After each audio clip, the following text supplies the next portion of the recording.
మేము కొట్టలేము, తిట్టలేము, ఏమీ చేయలేము. మీ దగ్గర చేతగానంలో చేతులు కట్టుకుని ఉండాల్సిన పరిస్థితి వచ్చింది మాకు. అంటే ఇంత చెప్తున్నా కూడా ఒకటిలో ప్రవర్తనలో మార్పు లేదు, ఒక చదువులో మార్పు లేదు, ఒక రైటింగ్ స్కిల్ లేదు, రీడింగ్ స్కిల్ లేదు. అసలు ఏంటి ప్రాబ్లం? మీదా మాదా? మాదేనా? మాదైతే చెప్పండి. మీ అందరికీ చిన్న దండం పెట్టేసి పడుకుని పెట్టి పెట్టేస్తాను. మీ అందరికి దండం పెట్టేసి వదిలేస్తాను.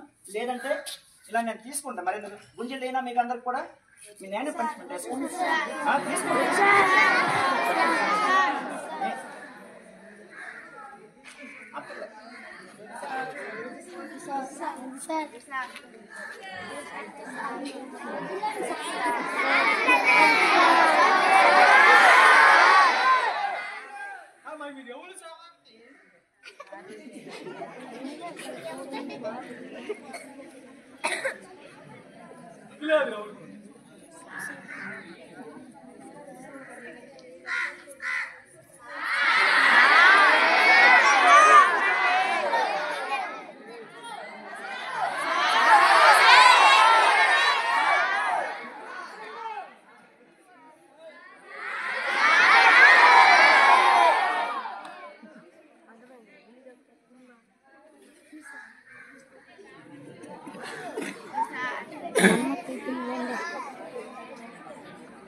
ప్రియమైన తల్లిదండ్రులారా, మాకు చేతనైనంత వరకు ఇక్కడ మేము చేస్తున్నాం.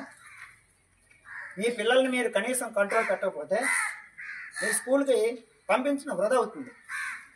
ఎందుకంటే ఇక్కడ మా ఉపాధ్యాయులు మేము ఎంత కష్టపడి పనిచేసినా కూడా ఎలాంటి ప్రయోజనం ఉండదు.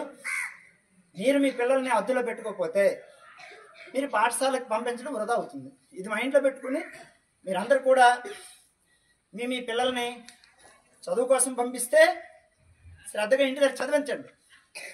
ఇంకా దేనికోసం అయితే పంపిస్తే పాఠశాలకు పంపించొద్దు. ఇది నా యొక్క విజ్ఞప్తి. ఓకే.